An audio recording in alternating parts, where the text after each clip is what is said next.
জনগণ যদি রাষ্ট্রের দায়িত্ব জামাত ইসলামীকে দেয়, জামাত ইসলামী শাসক হবে না, জামাত ইসলামী সেবক হিসেবে দায়িত্ব পালন করবে। সেখানে শেখ হাসিনার মরে যাওয়া ছাড়া ও বোধহয় বিদায় হবে না। এটা বলতে কিনা বলেন? কিন্তু না, আল্লাহ সত্য প্রমাণ করেছেন, ওর মরতে হয়নি। ওর নির্লজ্জ পরাজয় এবং নিষ্ঠুর লজ্জাজনক দুনিয়ার ইতিহাসের একজনক পতনের দৃশ্যকে বেঁচে থেকেই ওর দুই চোখ দিয়ে দেখতে হয়েছে। ভারতকে দেশ হিসেবে আমরা শত্রু মনে করি না, রাষ্ট্র হিসেবে আমরা শত্রু মনে করি না, ভারতের জনগণকে শত্রু মনে করি না, কিন্তু ভারতের এখন ক্ষমতাসীন যে শাসক বিজেপি, চরম সাম্প্রদায়িক কর্তৃত্ববাদী একটা প্রতিক্রিয়াশীল শক্তি হচ্ছে সেই বিজেপি। তারাই এদেশের মুসলিম জাতিসত্তার বিরুদ্ধে, ইসলামী শক্তির বিরুদ্ধে, ইসলামী মূল্যবোধের বিরুদ্ধে, আমাদের অখণ্ডের স্বাধীন সীমানার বিরুদ্ধে ওরাই সবসময় ষড়যন্ত্র করে। আর এই দেশে আধিপত্যবাদের কিছু দোসর আছে, ফ্যাসিস্টের কিছু দালাল আছে, কিছু সেবাদাস আছে, ওখানকার খুদকুড়ো খায়, পেইড বুদ্ধিজীবী, পেইড এডিটর, কিছু মিডিয়া হাউস আছে, নানান দিক থেকে তাদের মান্না সালোয়া আসে, আর ওখানকার কোন গান গায়। আমাদের প্রধানমন্ত্রী কে হবে, নির্বাচনে কে যাবে আর যাবে না তা যদি একটা দেশের পররাষ্ট্র সচিব এসে এখানে উকালতি করে, এরা কি বন্ধু? এরা হচ্ছে শত্রু, এরা প্রভুত্বের ভূমিকা পালন করে। আর এদেশের যেসব পত্র পত্রিকা তার দালালি করে, তাদের পক্ষে কথা লেখেন, কলামিস্টরা লেখেন। এখন সরকার পরিবর্তন হয়ে নতুন অন্তর্বর্তীকালীন সরকার ক্ষমতা এসেছেন, এখন তাদেরকে আবার স্যালুট দিয়ে সেই সব মিডিয়া হাউসরা তাদের সামনে আবার মাথা নত করে নমস্তে নমস্তে নমস্তে করতেছে। এই দেশ আমরা কম খাই, কম করি, ধনী হই, গরিব হই, আমরা আমাদের স্বাধীন সত্তা নিয়ে মাথা উঁচু করে দুনিয়ার সামনে আমরা দাঁড়িয়ে থাকবো। বাংলাদেশ জামাত ইসলামী সংগ্রামী আমির ডক্টর শফিকুর রহমান, যিনি বাংলাদেশের নতুন বাংলাদেশের স্বপ্নের সারথি, বাংলাদেশের রাজধানী থেকে গ্রামে গঞ্জে, শহরে, নগরে, বন্দরে যেখানে তিনি যাচ্ছেন, কোটি কোটি মানুষ, লক্ষ লক্ষ মানুষ তাকে এক নজর দেখার জন্য, তার মুখের কথা শোনার জন্য জনসভাগুলোতে স্রোতের মতো তারা নেমে আসতেছে। বাড়ি থেকে শরবত বানিয়ে বোতলে বোতলে করে আন্দোলনের সংগ্রামী নেতাদেরকে পানি পান করাচ্ছে, পানির কার্টুন নিয়ে নিয়ে মুগ্ধদের মতো তার উত্তরসূরীরা রাস্তায় রাস্তায় পিপাসার্ত তৃষ্ণার্ত আন্দোলনকারীদেরকে পানি পান করাচ্ছে। বাড়ি থেকে, দোতলা থেকে, তিনতলা থেকে নানান রকম সাহায্য নিয়ে রাজপথে লক্ষ লক্ষ মানুষ একাকার হয়ে গেছে। এই আন্দোলন কোন দলের ছিল না, কোন শ্রেণীর ছিল না, কোন গোষ্ঠীর ছিল না। এই আন্দোলনের দৃশ্য থেকে মানুষ ভাবছিল যে এবার কিছু একটা হবে। কি বলেন, ঠিক কিনা? এর আগের 15-16 বছর মানুষ হতাশ হয়েছে, মনে হয় এত আন্দোলন, 14, 18, 24 আমরা ভোট দিতে পারলাম না, সব বড় বড় নেতাদের ধরতেছে, গ্রেফতার করতেছে, মামলা দিচ্ছে, ফাঁসি দিচ্ছে, তোমরা আর পারবা না। অনেকে হতাশ হয়ে বলতো শেখ হাসিনার মরে যাওয়া ছাড়া ও বোধহয় বিদায় হবে না। এটা বলতো কিনা বলেন? কিন্তু না, আল্লাহ সত্য প্রমাণ করেছেন, ওর মরতে হয়নি। ওর নির্লজ্জ পরাজয় এবং নিষ্ঠুর লজ্জাজনক দুনিয়ার ইতিহাসের একজনক পতনের দৃশ্যকে বেঁচে থেকেই ওর দুই চোখ দিয়ে দেখতে হয়েছে। মর্মে মর্মে বিবেকের দংশন করে তার মর্মে মর্মে যন্ত্রণা তৈরি করার জন্য আল্লাহ তাকে বাঁচিয়ে রেখেছে। মৃত্যু হলে তো সে দেখতে পেত। এটা ছিল এক এমন ঐতিহাসিক গণ অভ্যুত্থান, দুনিয়ার ইতিহাসে মানুষ দেখছে, আন্তর্জাতিকভাবে সারা দুনিয়ায় প্রবাসী বাংলাদেশের এই আন্দোলনে কিভাবে অনলাইনে সাহায্য করেছে, প্রযুক্তির মাধ্যমে আন্দোলনে অংশ নিয়েছে।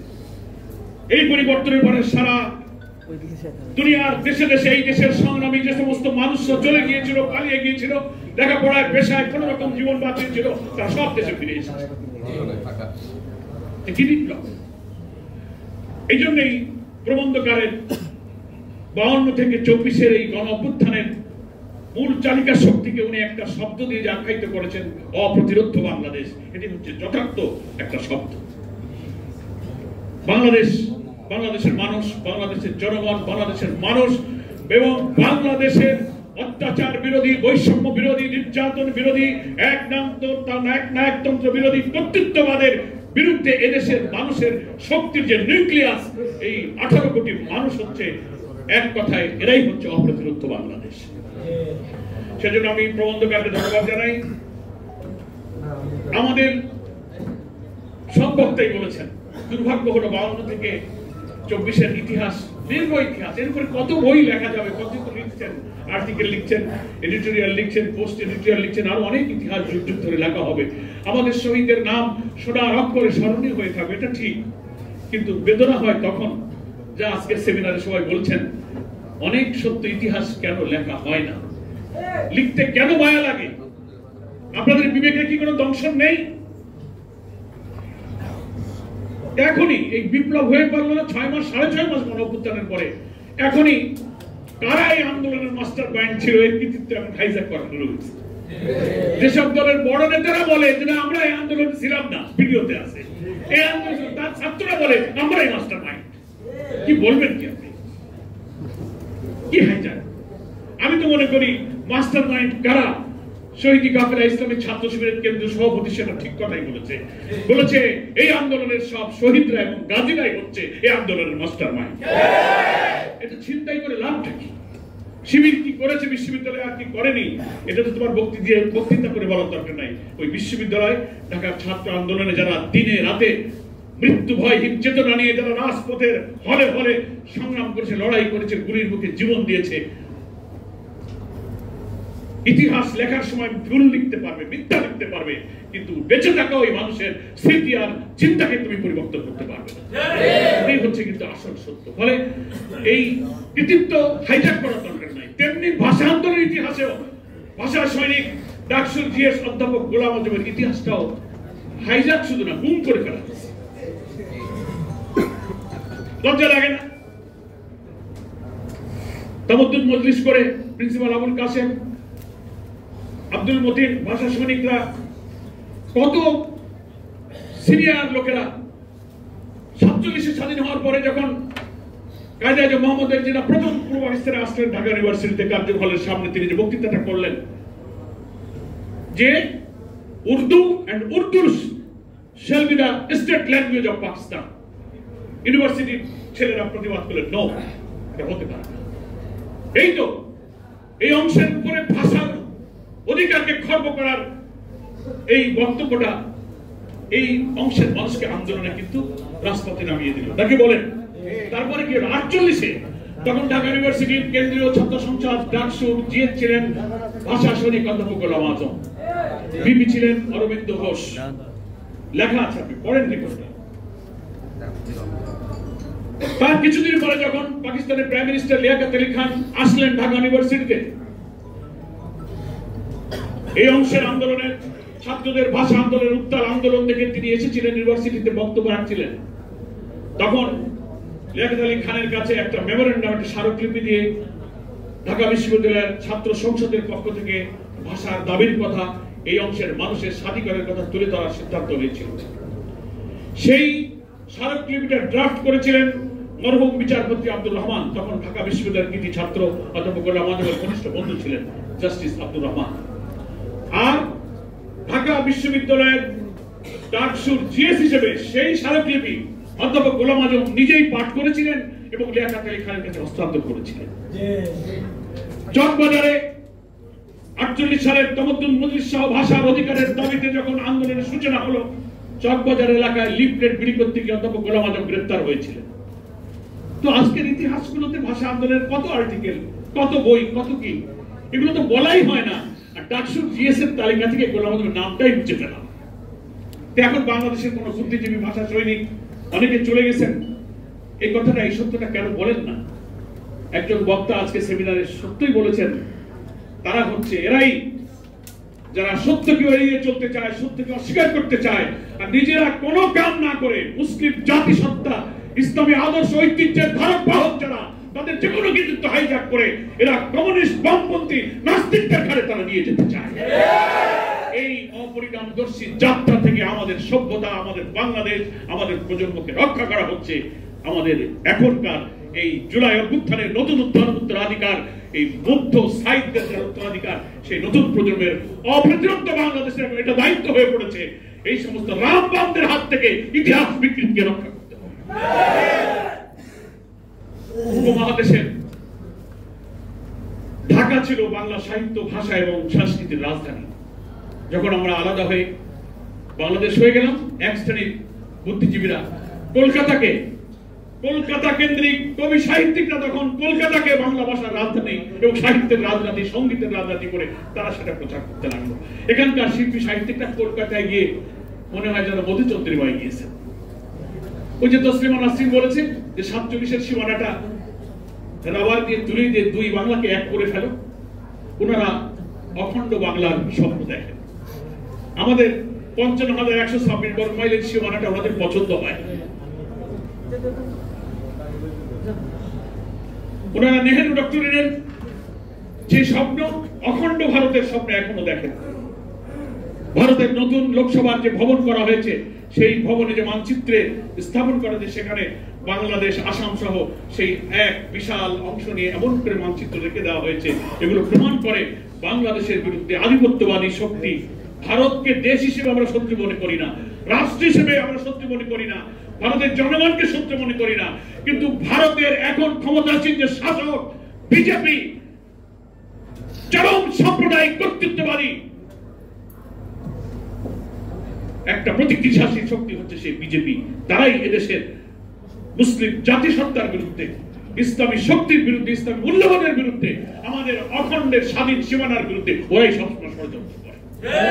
আর এই দেশে আধিপত্যবাদের কিছু দোসর আছে, ফ্যাসিস্টদের কিছু দালাল আছে, কিছু সেবাদাস আছে, ওখানকার খুদকুড়ো খায়, পেইড বুদ্ধিজীবী, পেইড এডিটর, কিছু মিডিয়া হাউস আছে, নানান দিক থেকে তাদের মান্না সালোয়া আসে, আর ওখানকার গুণগান গায়। এই স্বাধীন বাংলাদেশের অখণ্ডতা, এই অস্তিত্ব এবং এগুলো রক্ষার জন্য আমাদের দেশে অনাকাঙ্ক্ষিত ভাবে কিছু কিছু কর্পোরেট হাউস, কিছু মিডিয়া হাউসের বসেও কিন্তু গোপন ষড়যন্ত্র হয়। কি করে আমাদের জাতিসত্তার অগ্রগতিকে নিশ্চিহ্ন করা যাবে। আজকে 52 থেকে 24-এর এই দীর্ঘ গণ অভ্যুত্থানের আন্দোলনের অপ্রতিরোধ বাংলাদেশের এই ছোট্ট ইতিহাস তুলে ধরে আজকে যে সেমিনার হচ্ছে, আমি সেখানে দুঃখের সাথে বলতে চাই, বাংলাদেশের যত গণমাধ্যম, সাংবাদিকতা যারা করছেন তারা আপনারা আমাদের ভাই, এদেশের নাগরিক, আপনারা দেশপ্রেমিক, আমরা বিশ্বাস করি, কিন্তু আপনাদের কোনো ভূমিকা, কোনো কথা, কোনো লেখনী, কোনো কথা যদি আধিপত্যবাদী শক্তির পক্ষে যায়, যারা আমাদের স্বাধীন সীমানাকে বরদাস্ত করে না, আমাদের পানি দিতে চায় না, আমাদের বর্ডার কিলিং করে, কানেক্টিভিটির নামে আমাদের রাস্তার উপর দিয়ে তারা তাদের দেশের বুকের উপর দিয়ে তারা অন্যায়ভাবে তাদের অসৎ উদ্দেশ্য চরিতার্থ করতে চায়, হাজার হাজার লক্ষ লক্ষ কোটি টাকার বাণিজ্য বৈষম্যের মধ্য দিয়ে তারা তাদের অর্থনীতি, রাজনীতি, ব্যবসা সবকিছু তাদের মর্জিতে আমাদের চলতে হবে। আর আপনাদের লেখনকে যদি তাদের ইচ্ছা পূরণ হয়, বুঝতে হবে আপনারা কাদের সেবাদাস, কাদের দোষর। এই ব্যাপারে দেশপ্রেমিক হতে হবে গণমাধ্যমকে। বিদেশে বন্ধু থাকবে আমাদের, কিন্তু বিদেশে আমাদের কোনো প্রভু থাকবে না। বিদেশে আমাদের বন্ধু থাকবে, আমরা সকলের সাথে সুসম্পর্ক রাখবো, কিন্তু আমাদের প্রধানমন্ত্রী কে হবে, নির্বাচনে কে যাবে আর যাবে না তা যদি একটা দেশের পররাষ্ট্র সচিব এসে এখানে উকালতি করে, এরা কি বন্ধু? এরা হচ্ছে শত্রু, এরা প্রভুত্বের ভূমিকা পালন করে। আর এদেশের যেসব পত্র পত্রিকা তার দালালি করে, তাদের পক্ষে কথা লেখেন, কলামিস্টরা লেখেন। এখন সরকার পরিবর্তন হয়ে নতুন অন্তর্বর্তীকালীন সরকার ক্ষমতায় এসেছেন, এখন তাদেরকে আবার স্যালুট দিয়ে সেই সব মিডিয়া হাউসরা তাদের সামনে আবার মাথা নত করে নমস্তে নমস্তে নমস্তে করতেছেন। আমি বর্তমান সরকারের যারা উপদেষ্টা মহোদয়গণ আছেন, তার চারিপাশে যারা এই সরকার পরিচালনায় সহযোগিতা করছেন, একটি অবাধ নিরপেক্ষ নির্বাচনের মাধ্যমে নির্বাচিত জনপ্রতিনিধির কাছে ক্ষমতা হস্তান্তরের প্রক্রিয়ায় যারা বর্তমান সরকারকে সহযোগিতা করছেন, জামাত ইসলামী সেই সহযোগিতা, সেই আন্দোলনের অন্যতম অংশীদার, আমরাও সহযোগিতা করতে প্রস্তুত। কিন্তু খেয়াল রাখতে হবে চারিপাশে থেকে প্রফেসর ডক্টর ইউনূস একজন নোবেল বিজয়ী, একজন দেশপ্রেমিক আমরা মনে করি। তিনি ক্ষমতা দখল করে দেশ শাসনের আকাঙ্ক্ষা নিয়ে এখানে আসেননি। এই লোকটার মাথা যেন নষ্ট করা না হয়, চারিদিকে যারা ঘিরে থেকে তাকে কেন্দ্র করে যার যার পারপাস সার্ভ করার কাজে ব্যস্ত আছেন, তাদেরকে দেশ এবং জাতির দিকে তাকাতে বলবো। 18 কোটি মানুষের জুলাই অভ্যুত্থানের অপ্রতিরোধ বাংলাদেশের শক্তির দিকে তাকে লক্ষ্য করতে বলবো। খুব সাবধান থাকবেন। আপনারা বাংলাদেশকে আর আমাদের মাঝ থেকে ছিনিয়ে নিতে পারবেন না। আমাদের এই সীমানাকে আপনারা আর ছিনিয়ে নিতে পারবেন না। আমাদের স্বাধীনতা, আমাদের অখণ্ডতাকে আপনারা আর দখল করতে পারবেন না। বারবার গণ অভ্যুত্থানে দেশের মানুষ যেমন জেগে উঠেছে, আমি মনে করি 40-এর গণ অভ্যুত্থানের পরে, 24-এর গণ অভ্যুত্থানের পরে যে নতুন বাংলাদেশের স্বপ্ন আমরা দেখছি, যে বাংলাদেশে অভাব অনটন থাকবে না, দুঃখ থাকবে না, দারিদ্র থাকবে না, অন্নহীনের কান্না, বস্ত্রহীনের মর্ম ব্যথা, নিরশ্রয়ের আকুতি, অর্থনৈতিক শোষণ, জুলুম, আদালতের আইন, আদালতের সুবিচার, প্রত্যেক মানুষের যে হক অধিকার, ছাত্রদের রাজপথ কামানোর যে স্লোগান উই ওয়ান্ট জাস্টিস, সেই সুবিচারের বাংলাদেশ, এটাই হচ্ছে আমাদের স্বপ্নের বাংলাদেশ। আগামী দিনে নতুন আবার নির্বাচনের মধ্য দিয়ে আমরা সেই বাংলাদেশ গড়তে চাই। এই বাংলাদেশ গড়ার পেছনে কোন কারিগররা যেন প্রফেসর ইউনূসকে আপনারা মাথা নষ্ট করে ভুল বুঝিয়ে আরেকটি সেবা দাসের দাসত্বের দিকে নিয়ে যাওয়ার চক্রান্ত আপনারা দয়া করে করবেন। এই দেশ আমরা কম খাই, কম করি, ধনী হই, গরিব হই, আমরা আমাদের স্বাধীন সত্তা নিয়ে মাথা উঁচু করে দুনিয়ার সামনে আমরা দাঁড়িয়ে থাকবো। বাংলাদেশ জামাত ইসলামের সংগ্রামী আমির ডক্টর শফিকুর রহমান, যিনি বাংলাদেশের নতুন বাংলাদেশের স্বপ্নের সারথি, বাংলাদেশের রাজধানী থেকে গ্রামে গঞ্জে, শহরে, নগরে, বন্দরে যেখানে তিনি যাচ্ছেন, কোটি কোটি মানুষ, লক্ষ লক্ষ মানুষ তাকে এক নজর দেখার জন্য, তার মুখের কথা শোনার জন্য জনসভাগুলোতে স্রোতের মতো তারা নেমে আসতেছে। দেশের জনগণকে আমি আজকের এই সেমিনার থেকে আহ্বান জানাবো, সততা, নিষ্ঠা, দেশপ্রেম, ষড়যন্ত্রের ঊর্ধ্বে থেকে আসুন।